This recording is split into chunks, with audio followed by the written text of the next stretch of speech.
কৃষ্ণনগর শহরে কর্মরত নারীদের সুরক্ষা নিয়ে কৃষ্ণনগর পুলিশ সুপারের সভাকক্ষে বিশেষ সেমিনার অনুষ্ঠিত হলো। এদিন কৃষ্ণনগর পুলিশ জেলার ডিএসপি শিল্পী পাল, কৃষ্ণনগর মহিলা থানার ভারপ্রাপ্ত আধিকারিক বিপাশা রুদ্র সহ একাধিক পুলিশ আধিকারিকরা সেমিনারে উপস্থিত ছিলেন। সেমিনার থেকে মহিলাদের উদ্দেশ্যে একটি হেল্পলাইন নম্বর দেওয়া হয়। তবে কৃষ্ণনগর জুড়ে মহিলাদের ইভটিজিং এর অভিযোগ আসে পুলিশ আধিকারিকদের কাছে। সেগুলো নিয়ে ব্যবস্থা নেবেন বলেও জানায় পুলিশ আধিকারিকরা। তবে এখন মহিলা সুরক্ষায় বিশেষ টহল শুরু হয়েছে কৃষ্ণনগর পুলিশ জেলার তরফে। সেক্ষেত্রে ইভটিজারদের ধরতে সুবিধা হবে বলেও জানান পুলিশ আধিকারিকরা। পৃথিবীর 3 ভাগ জল 1 ভাগ স্থল, তাই পানীয় জলের অভাব নেই। কিন্তু বিশুদ্ধ পানীয় জল একটাই, বৃষ্টি অ্যাকোয়া। প্রতি ফোঁটায় আনে তৃপ্তি, মেটায় তেষ্টা। বৃষ্টি অ্যাকোয়া, বিশুদ্ধ পানীয় জল। আজকে কৃষ্ণনগর পিডি পুলিশ প্রশাসনের পক্ষ থেকে একটা সমন্বয় মিটিং হয়েছে। সেই বিষয়টা নিয়ে মানে কি কি বিষয় রয়েছে, কি কি বিষয়গুলো উঠে এখানে মেনলি মেয়েদের সেফটি নিয়ে বলা হয়েছে যে যেহেতু আমরা বাইরে কর্মরত, আমরা অনেক দূর দূর থেকে পেটের দায়ে কাজে আসছি যে বাড়ির প্রবলেমের জন্য। আর এমনিও চারিপাশে এখন যা ঘটছে, এই আরজি করের ঘটনাটাই দেখুন, মানে এখানে তো মেয়েদের সেফটি নিয়ে প্রশ্ন উঠছে যে আমরা কি আদৌ সেফ বাইরে। তো সেসব নিয়ে তো এতদিন তো প্রশাসন কোনো ইয়ে করেন, তবে আজকে একটা সমন্বয় ছিল। মানে সব রকম বিষয়ই আমরা তুলে ধরেছি, সব রকম বিষয়ই আমরা জানিয়েছি। ওরা সব কিছু নিয়েই আমাদের কথাও শুনেছে, ওদের মানে সব কিছু আমরা বলেছি যে সব কিছু নিয়ে এখন মানে হবে আর কি সলিউশন। এখানে কি কোনো প্রশাসনের তরফ থেকে এমন কোনো ব্যবস্থা করেছে তৎক্ষণাৎ আপনাদেরকে কিভাবে আপনারা সেই প্রশাসনের সঙ্গে যোগাযোগ করতে পারবেন, এরকম বিষয়গুলো? টোল ফ্রি নাম্বার দিয়েছে, যেমন কোতোয়ালি থানার কন্ট্রোল রুমের নাম্বার দিয়েছে, আইসির নাম্বার দিয়েছে, যে যদি কোনো রকম আমরা প্রবলেমে পড়ি তো আমাদের যেন মানে ওই নাম্বারগুলোতে আমরা যেন সঙ্গে সঙ্গে কন্ট্যাক্ট করি, তাহলে ওরা আর কি আমাদের এসে হেল্প করতে পারে। বিষয়টা আজকে কাদেরকে মানে ডাকা হয়েছিল? আজকে মূলত আমরা শপিং মলের ছিলাম, প্রত্যেকটা শপিং মল সেলুন থেকে ছিল কিছু, বিশেষ করে শপিং মলগুলো থেকে আজকে ছিল, আর সেলুনের ছিল। জুয়েলারি ছিল না আজকে, জুয়েলারি আগে একদিন হয়ে গেছে। আমার নাম প্রিয়া খান। হ্যাঁ, এক্সপ্রেস বাজার, আমি সেলসে আছি। আজকে মূলত যে প্রশাসনের পক্ষ থেকে নিরাপত্তা নিয়ে একটা সমন্বয় মিটিং হলো, সেখানে কি কি বিষয় উঠে এলো, আপনারা কি কি ফিল করছেন, প্রশাসনের এই উদ্যোগটাকে কতটা সাধুবাদ জানাবেন? না, ওনারা যেটা বললেন, দেখুন আমাদের কাজের জন্য রাতে বাড়ি যেতে হয়। আমি নিজে বাড়ি যাই রাতে 11:30 বেজে যায়। তো আমার বাড়িতে তো অনেক প্রবলেম হয়, রাস্তা ফাঁকা থাকে। এখন টোটো যেভাবে বেড়েছে, ওনাদের সব কিছুই বলা হলো, রাস্তায় গলি টলিতে প্রবলেম হয় আমাদের। তো ওনারা বললেন যে ওনারা সমস্ত কিছু দেখবেন, যদি কোনো রকম আমরা প্রবলেমে পড়ি তাৎক্ষণিক নাম্বার দিয়েছে, সেই নাম্বারে আমাদের ফোন করে তাৎক্ষণিক জানাতে বলেছে। এই যে ঘটনাটা ঘটেছে, এই কতটা আশ্বাস করছে, কি ঘটনার পর থেকে এই আপনাদের মনে আতঙ্ক জানা বেঁধেছে? আজকে আতঙ্ক তো জানা বেঁধেছে, কারণ আমরা যেহেতু রাতে বাড়ি যাই, সেই তো ভয়টা আমাদেরও। আজকেও কোথাও সেফটি নয়, নাই আমরা এখানে সেফটি, না আমরা বাইরে সেফটি। তো আমাদের কাজ করতে তো বাইরে বেরোতেই হবে।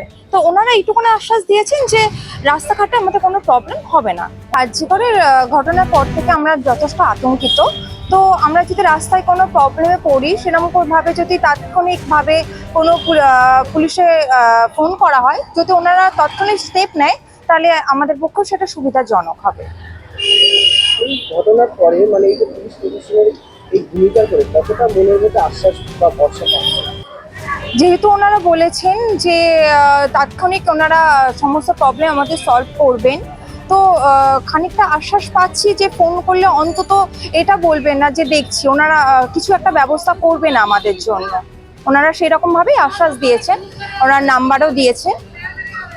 এই মুহূর্তে কি এই শহরে যখন বাড়ি ফিরছেন, কোনো সময় কোনো এরকম ঘটনা ঘটেছে, কোনো ইভটিজিং বা এরকম ধরনের কোনো ঘটনা ঘটছে? এখনো পর্যন্ত আমার সঙ্গে একবারই ঘটেছিল, আমি ওখানে দাঁড়িয়ে সেটা বলেছি যে টোটো প্রবলেম।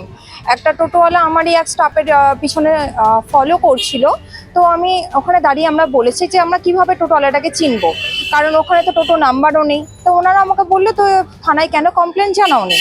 তো আমরা বললাম যে কি, তখন রাত 11টা বাজে, আমরা কি জানাবো কমপ্লেন, কোথায় করব? ওই টাইমে সেরকম পরিস্থিতি ছিল না।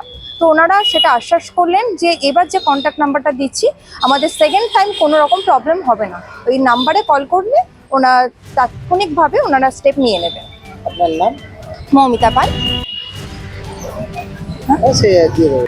আমি মৌমিতা পাল, শপিং মলের কর্মরত। আজকে 10 সেপ্টেম্বর কৃষ্ণনগর পুলিশ জেলার আন্ডারে বিভিন্ন ওয়ার্ক প্লেসের ওয়ার্কিং ওমেনদের আমাদের কৃষ্ণনগর পুলিশ জেলার পক্ষ থেকে ইনভাইট করা হয়েছিল তাদের বিভিন্ন সমস্যা শোনার জন্য। তাদের ওয়ার্ক প্লেসে তারা কোনো সমস্যা ফেস করছে কিনা বা ওয়ার্ক প্লেস থেকে বাড়ি যাওয়ার পথে কোনো সমস্যা ফেস করছে কিনা সেগুলো জানার জন্য ওনাদের আসতে বলা হয়েছিল এবং ওনারা এসেছিলেন, নিজেদের সমস্যাগুলো আমাদের সঙ্গে শেয়ার করেছেন এবং বিভিন্ন এরিয়া যেগুলোতে ওনারা যেতে ভয় পাচ্ছেন পার্টিকুলারলি সেগুলো পয়েন্ট আউট করা হয়েছে, সেগুলোতে যাতে আমাদের আরটি মোবাইল আরও ভালোভাবে চেক আউট করতে পারে সেই জায়গাগুলো পয়েন্ট আউট করা হয়েছে। তো আমরা সেগুলো ওনাদের নিরাপত্তার জন্য আমরা আরও যথাযথ ব্যবস্থা নিতে চলেছি। হ্যাঁ, বিভিন্ন জায়গা পয়েন্ট আউট করেছেন যে যেখানে সমস্যা হয়, তো সেখানে আমাদের এখন উইনার্স টিমও ডেইলি অ্যাক্টিভিটি আছে। উইনার্স টিমও এখন ওনাদের যথেষ্ট নিরাপত্তা দেওয়ার সুনিশ্চিত করবে। কি ধরনের সমস্যার কথা বললেন? বিভিন্ন ইপটিজিং টাইপের ছেলেরা ডিস্টার্ব করছে এরকম কিছু। মানে কৃষ্ণনগরের দিকে ইপটিজিং হচ্ছে তো কিছুটা। পুলিশ কর্মী কি করছে কিছু? না, পুলিশ কর্মী কোনো ইপটিজিং করছে না। পুলিশ কর্মীকে করছে কি তাই? পুলিশ কর্মীকে ইপটিজিং নয়, যারা জেনারেল পাবলিক আছেন বা যারা প্রাইভেট সেক্টরে কাজ করেন এরকম। তাহলে গ্রেফতার করা হচ্ছে এখন পর্যন্ত এই কথা? অবশ্যই আমাদের কাছে প্রপার কমপ্লেন থাকলে আমরা অবশ্যই সেটা অ্যাকশন বলেছেন নেব। কি পুলিশ তো রাউন্ডে যাচ্ছে, সমস্ত বিষয়টা তারা দেখছেন, তারপরে কোনো গ্রেফতার হচ্ছে না? হয়েছে। কতজন? কতজন আনুমানিক আমরা গতবার আমরা যখন সেশন করেছিলাম তারপর থেকে আমাদের রেগুলার এখন আমাদের সারপ্রাইজ ভিজিট হচ্ছে। আমরা কাইন্ড অফ একটা তৈরি করেছি গ্রুপ, যারা সারপ্রাইজ ভিজিট করবে। যে পয়েন্টগুলোকে আমরা এখান থেকে পাচ্ছি মনে হচ্ছে ভালনারেবল পয়েন্ট আছে কৃষ্ণনগরে, তো আমাদের একটা প্ল্যান আছে যে সেখানে আমরা সারপ্রাইজ ভিজিট করব, মানে আমাদের ইনক্লুডিং আমাদের উইনার্স টিমকে নিয়ে।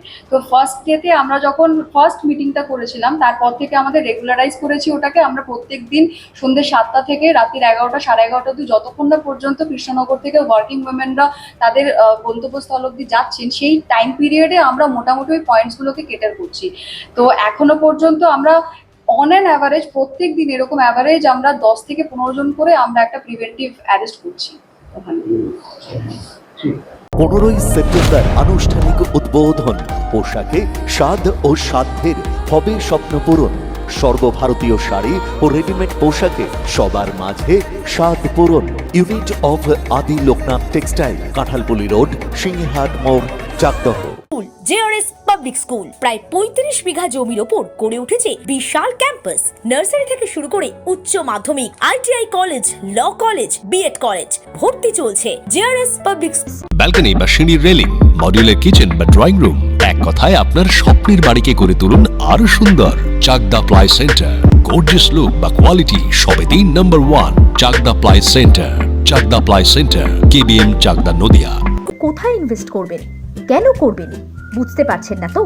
সঠিক গাইডলাইন পেতে আজই আসুন নদিয়ার চাকদাতে নিবেদিতা প্রাইভেট লিমিটেডে।